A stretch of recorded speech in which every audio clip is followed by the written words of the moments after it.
And good morning. Welcome to your midway point through the week. We are rolling down the road, making it towards Friday, getting closer and closer. Illy Coffee today is in our Great Smoky Mountains Cup. And we have a few things in the news today. Not as much as we normally have. So Iran's in the news with the Schaefer APT, or Advanced Persistent Threat Group. These folks are sometimes called APT 34, if you ever hear them, or a group called Oil Rig. They generally attack other countries within the Middle East. It looks like their latest target has been Kuwait and Saudi Arabia. Looks like they attacked some organizations in Kuwait, mainly around government and air transportation. Once they exploited those organizations, they again attacked Saudi Arabia from the Kuwaiti platforms. They use some spear phishing techniques to get in. Almost always we see the social engineering being used as the main way folks are getting in. It's crazy. It's what we normally see. The easiest way in is through our users, normal users. So shell codes, tainted documents, all kinds of stuff came through these spear phishing campaigns. And then obviously the group launched a bunch of backdoors so they could maintain their persistence. Moved laterally across the networks, deployed scanning tools, monitoring tools, and of course a technique called living off the land. So if you haven't heard living off the land, that's just exploiting a system, and then whatever you can find on that system you use to exploit it further or attack other systems. So you don't bring tools with you.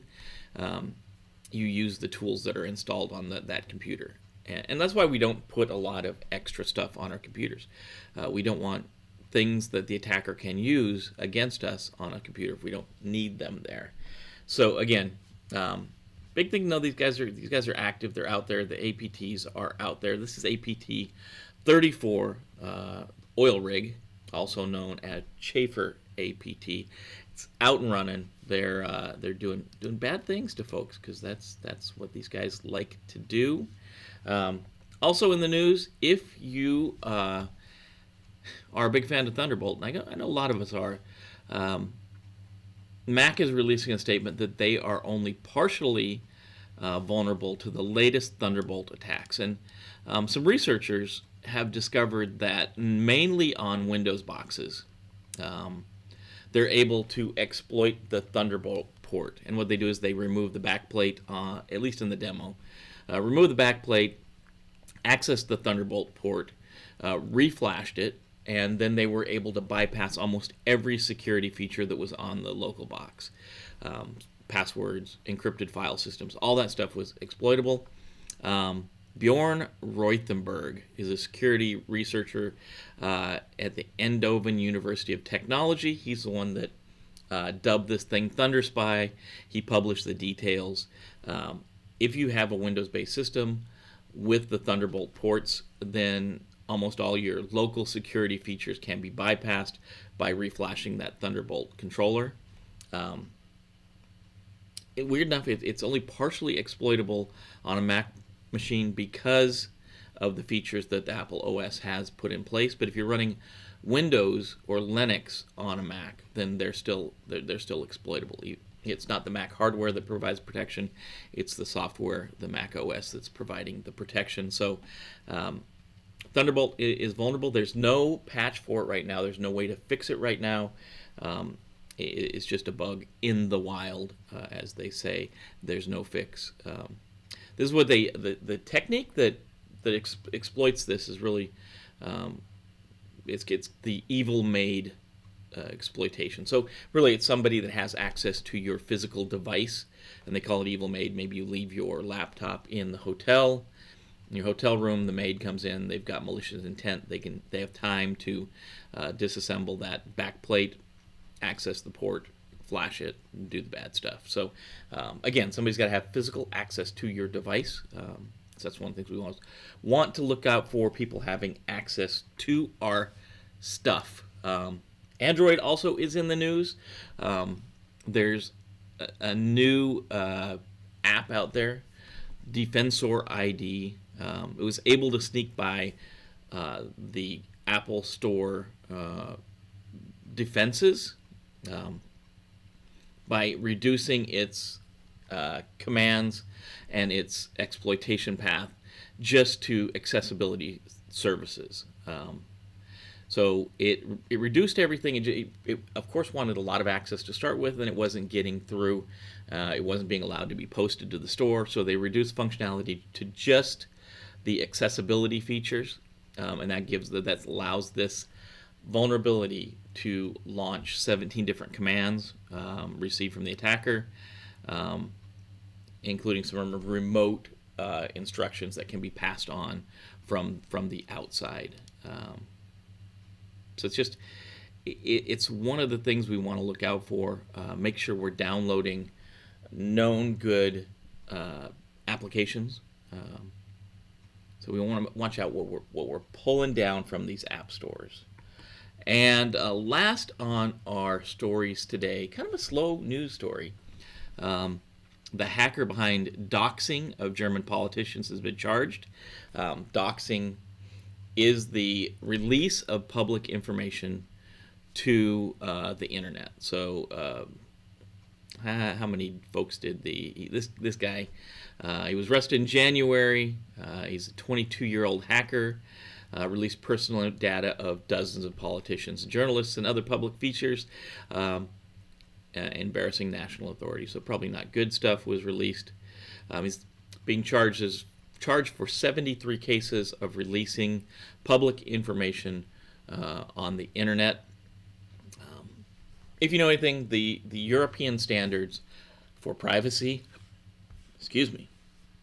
European standards on privacy are much stricter than the United States. GDPR and rules like that make their privacy laws much stronger. So it's just one of those things. This doxing was taken very seriously in Germany. It was the release of public information on public figures, and maybe in the United States it wouldn't be taken as seriously. And then, of course, it is the 27th of May, a day in our weird holidays. It's sunscreen day, don't get fried day. Apply your sunscreen liberally, I guess. I guess we're getting in the summer months. We have to worry about this. Was always celebrated on May 27th. The importance of using sunscreen to protect yourself and your children from the harmful UV rays of the sun. Just held in advance of the summer vacation. Origins, no substantial. They don't know where this came from. Probably came from Coppertone. Who knows? But that's your rundown of the news of the day. That's what's going on. Not a ton of huge cyber news. There's a lot of stuff going on. They're still looking at seeing what decompiling, looking at the variants of Zeus that got released yesterday that we talked about in the news yesterday. But a little bit slow on the news day. So today in Cup of Cyber, in our slide presentation, we're going to be diving into firewalls. You got to know firewalls. If you're going to go into security, you got to know firewalls. If you're going to take your Security Plus certification exam, or really any security certification exam, you got to know what firewalls are. We'll cover the basics of them today. Later we'll build out some labs. We got to have some hands-on in firewalls. It's one of those things. Every organization is going to have firewalls, and there's going to be different levels of firewalls. They're going to be layered across your environment. They're going to be at the perimeter. They're going to be on your host devices, Windows, Mac, and Linux OS machines. They're probably going to provide segmentation in your networks between things that are sensitive, like HR and payroll, and maybe research and development, and the rest of the organization. And obviously, on your perimeter device between you and the internet, you got to have a firewall. So I'm going to dive in. You have one at home. If you got one of these things, an access point, you can set the firewall up on this. If you've got a cable modem, they've got a firewall. Everything's at a firewall. So we'll walk through this stuff. You should be setting these things up on your home network, on your small office, home office network. If you're at an organization, if you're the security dude at the organization, dude or gal, I should say, at the organization, your organization, make sure your firewalls are up and running. Make sure they're doing what they're supposed to be doing. Make sure they're protecting you. And in this morning, we'll be talking about that in the slide deck. So let's run our cup of cyber. I'll get a drink of coffee. And when we get back, we'll be jumping into looking at the basic level, maybe even fairly beyond that of firewall. So let's get this thing going.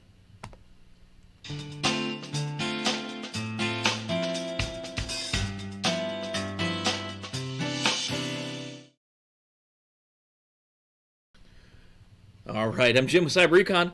Welcome as we take on yet another topic in the Security Plus preparation course, I guess, for lack of a better word. Today we're going to jump in and we're going to look at firewalls, what firewalls do. Give me 1 second here.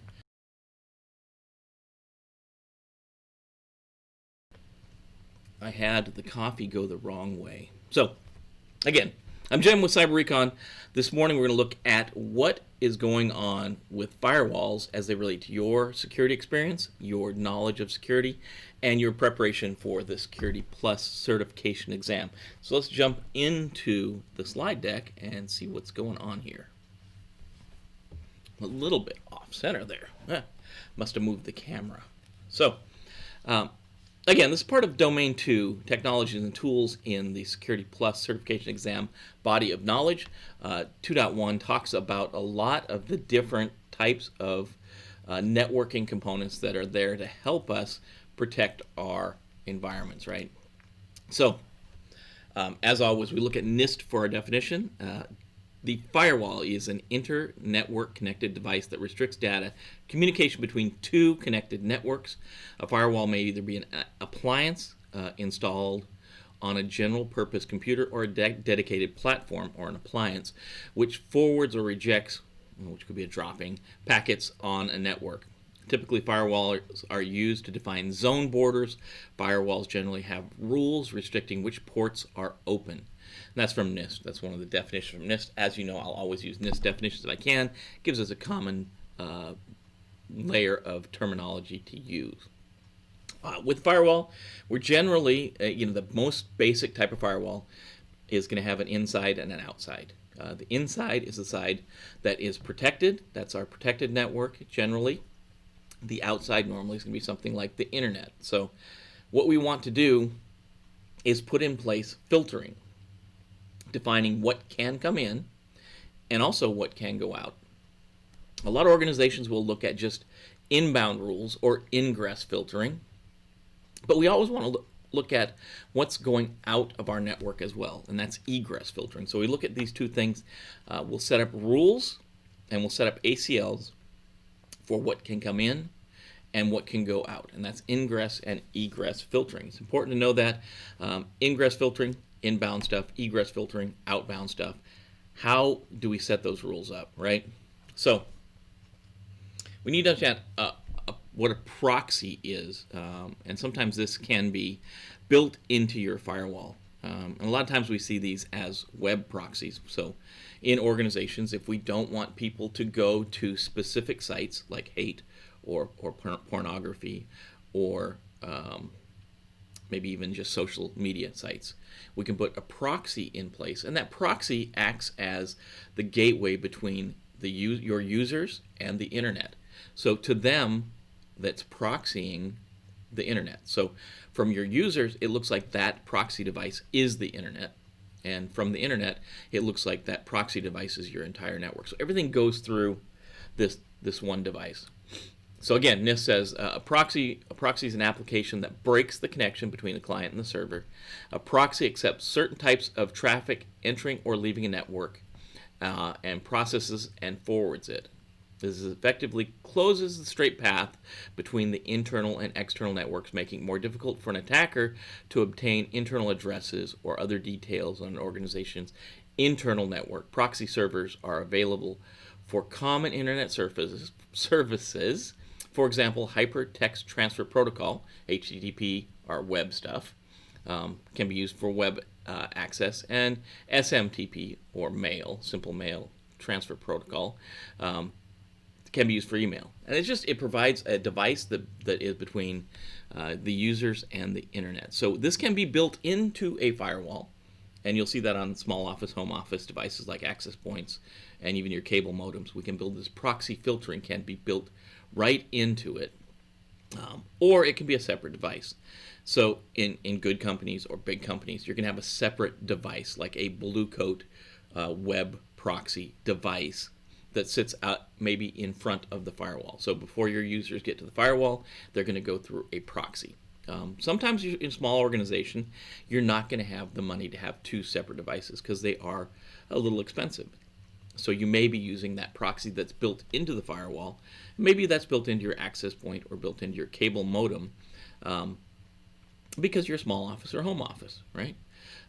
We used ACL, or access control list based accesses, and we'll talk about that. And those work on groups generally. So generally we'll have a normal user group, and the general rules will be applied to that group. You may have special groups that don't have proxy rules assigned to them, and the rules are assigned to those different groups through ACLs, or access control list. In a web proxy, it's going to restrict access to websites.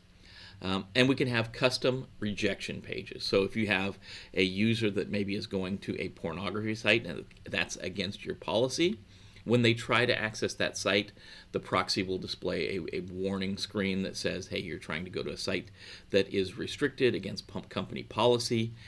Maybe even we can log the activity. Your activity has been logged, and your manager is going to talk to you, or you're going to have to take additional training or something like that. It's important. These proxies are important. They help protect your internal network from folks going out to places they shouldn't. The other thing we can proxy is we can restrict things like malicious social engineering control sites. We can restrict those as well. If we add a third area to our firewall, so again, we can have our inside, which normally we call the green zone, right? It's a green area. It's protected. That's our local area network. That's our internal network. That's where we work. That's our workstations, our servers, our printers. Us on the inside. Normally we call the outside, or the internet, a red zone, because that's uncontrolled. That's the Wild West. We don't know what's out there. That's where the bad guy lives. We can also create another leg if we have another port on our firewall, another place to plug a network connection in. We can create this DMZ, or demilitarized zone, and this is yellow. This is not quite as bad as the internet, but it's not safe like the internal network. So it's not green, but it's not red. And sometimes we have to put devices that are accessible from the internet.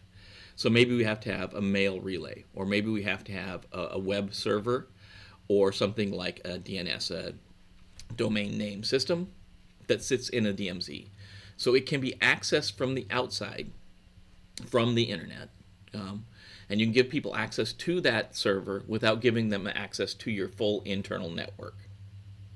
So those devices in the yellow zone will have some permission to reach back into the green zone and pull information, like maybe from a database that provides information for the website. So with DMZ, normally devices in the DMZ are hardened or protected more than devices on your local network. They have less services, they're more restrictive policies, because we know they're going to be accessed from the internet. So DMZ is an important concept to understand. It's kind of that third leg on your firewall. It's not as trusted as the inside, but it's not as kind of rough and Wild West as the pure internet. On that, you should never connect your organization directly to the internet without a firewall. That's important. You don't want that. That's going to be a bad thing. So again, this talks to us about access control lists, or ACLs. It's a list of entities together with their access rights that are authorized to have access to a resource. So this is a list of users that are permitted to do specific actions. I can try saying that again. They're a list of users that are permitted, and their permitted actions. So we could identify them by their user ID, by their computer name, or by their IP address. And we'll see a lot of times in firewalls, we will identify users by their IP address. The machine they normally use is normally how we're going to do things with a rule set in a firewall. But we want to know these access control lists. These are the users, computers, or IP addresses that are allowed to do things. And when we talk about firewalls, it's going to be maybe that computer is going to be allowed to go to a specific computer on the internet on a specific port. And we'll see how that is set up. There are two main types of firewalls you need to know for the certification exam, and that's stateful and stateless. So a stateful packet filter, the packet filtering that also tracks the state of connection and blocks packets that deviated from that expected state. So what this is the firewall is smart enough to keep track of a connection. So if you have a user that connects out to something like Google, the firewall, it's really a computer, remembers that state is in session, and it expects a response from Google to be back on, say, port 80 or port 443, which are your HTTP and HTTPS connections. So when a connection goes out, the firewall remembers it, and it's expecting a specific connection back. Attackers obviously use this for command and control, because if they can get your end user to click a link that will open a stateful session out of your firewall, then the firewall will be expecting a connection back in, which would normally be blocked. So it's good and it's bad. Stateful firewalls are smarter than stateless firewalls. Stateless firewalls treat every connection individually, and in some cases this works well. It can cause problems though. So it thinks about that connection from your user to Google as one connection, and then the response from Google back to your user as a totally separate connection, which may be blocked. So we can see the advantage in a stateful firewall, because the connection out, as long as it's legitimate, is going to allow the connection back in without any problem. So stateful versus stateless is important to know. Also, we'll know that if your user connects to Google and expects a web page to come back, and something else comes back, like a shellcode connection comes back from Google, the stateful firewall is going to be smart enough to know that's not right. That's not what should be coming back through the firewall. It should be web traffic coming back through the firewall. So there are definite advantages to stateful firewalls. We just have to know that there are some things that could go horribly wrong as well. So we have to build our layers of defense up, so we have defense in depth, right? One thing great that a firewall does is it provides network address translation. And again, this defines this as a mechanism for mapping addresses on one network to addresses on another network, typically from private addresses to public addresses. It's important to know the private addresses, like most of the addresses we're going to have in small offices or home offices, are things that are not routable on the internet. If they hit the internet, they won't be able to, they're not routed, right? So your firewall should block them from going out to start with. We'll do network address translation, and we know one of the most common private addressing schemes is the 192.168 something dot something. So 192.168.1.15 may be your internal private area address that works fine in your home office or your small office, or maybe in your moderate-sized office. You have these private IP addresses are not supposed to be routed over the internet, and normally, well, in all cases, they're not going to be able to route over the internet. So you have to convert that IP address to something that can be routed on on the internet. And again, we'll use the small office, home office example. If you have a cable modem, the outside interface of that cable modem or the firewall is going to have a public IP address, and that could be something, 8.8.14.75, whatever, I don't know what they are. But they're routable on the internet. They're private. They're assigned to a specific user, where public can be used. My home network can have 192.168.1.1. Yours can have the same one. The guy down the street can have the same addresses. They're all, because they're inside your network, they're behind a border device like a firewall. And when that 192.168.1.1 address hits a NAT or a network address translation device like a firewall, it's converted to a public address that can then be routed over the internet. So it's a conversion.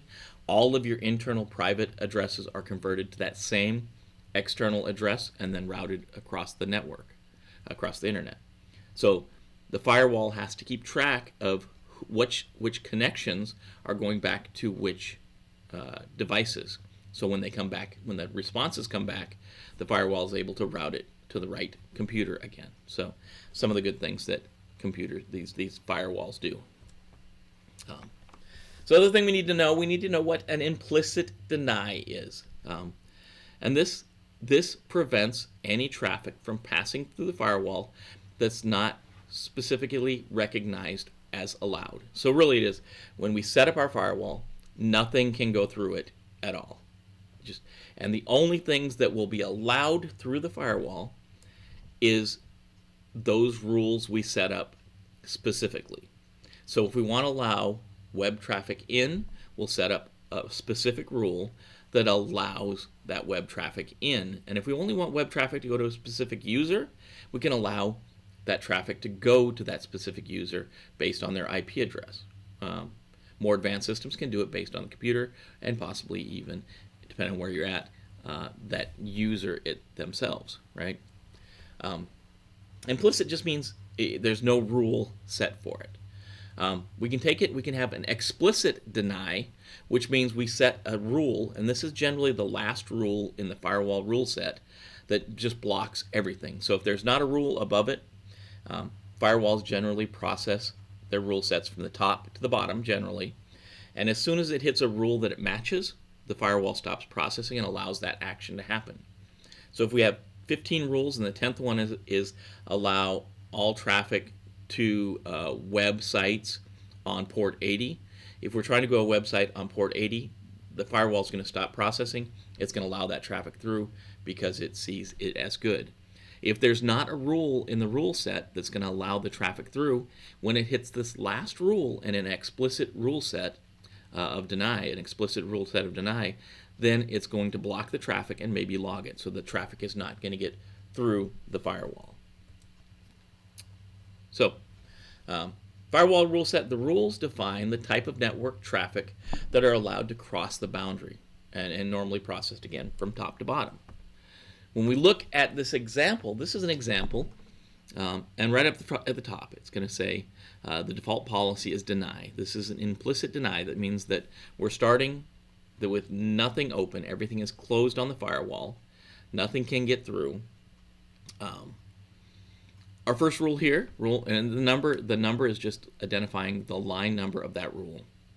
So, in this case, rule number 1 is any traffic going to any remote IP. So that all is any external IP outside the firewall.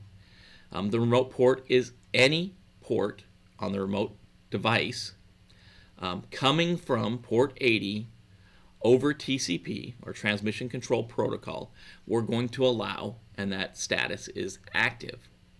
The second rule here is number 2, the remote IP. We can go to any remote IP on any remote port. The local port is 443. Again, TCP traffic. We're allowing that, and that's active. So we got 2 rules that are allowing web traffic. Our third one, the remote IP, is any.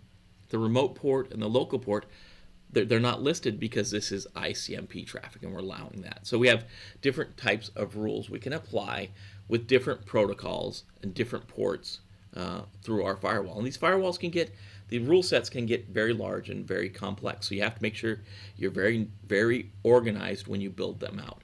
Remember, the rule set goes from top to bottom. So if we're going down this one, if we have traffic going from the local port of 80, as soon as to TCP outbound, as soon as it hits that first rule, the firewall is going to stop processing, and the traffic's going to be allowed through, right? The only difference with this one, there's an explicit deny rule at the bottom. So the last rule, if it goes through all the rules and none of them match, when it hits rule number 4 here, it's going to say remote IP any, remote port any, local port any, and protocol all, it's going to deny it. Anything that hits that last rule, it gets stopped at the firewall. And that's the explicit deny. Implicit deny, we set that deny rule, and this default policy is deny. So we're just making a second check to make sure to be double positive that traffic's not going to go out if it meets any specific rules. And just remember that this firewall is a device that sits on the perimeter of your network and protects you from from internet traffic, from attackers. We can also set these up internally between enclaves. So maybe we have HR or research and development. We don't want everybody going there. We're going to set up rules on the firewalls there that only allow certain traffic through as well. And obviously we have host-based firewalls on our desktops and our operating systems like Windows, Linux, Macintosh. They all have firewalls. So we can set these up. We can set them in defensive rings from the outside. So we can have that external ring on the perimeter where we have a firewall that sits on the boundary of our network. And then we can have another ring that is just around those devices that are HR or just those devices that are research and development. And then finally we can have protection at the host level where we have a software-based firewall on our operating system. So they can be software-based that are going to live on top of an operating system, or they can be a full-on firewall device that sits at the perimeter and does our heavy lifting. So that's the rundown of the firewall. Let me know what you think. This is the first time we're touching firewalls in the course. We talked about some of the topics around this earlier. We need to set up some labs. So today, later, we'll set up VirtualBox. That video will come out a little bit later today. VirtualBox is a free virtualization software that you can install on Linux, Mac, or Windows. Doesn't matter, and it'll allow you to put an application inside of there, a full-on OS operating system. So inside of your Macintosh machine, you can run a Windows machine. Inside your Windows machine, you can run a full version of Linux. And that's what we'll do. We'll set up some Linux boxes, and we can start setting up some labs to go through things like setting these firewall rules up. If you have something like a access point, like a wireless access point or a cable modem, you'll need to log on to that if you want to set the firewall rules up. That's a good thing to do. Definitely do that. But hopefully you're having a good morning. I'm Jim with Cyber-Recon. Please like, subscribe, hit the bell to be notified when new content comes out.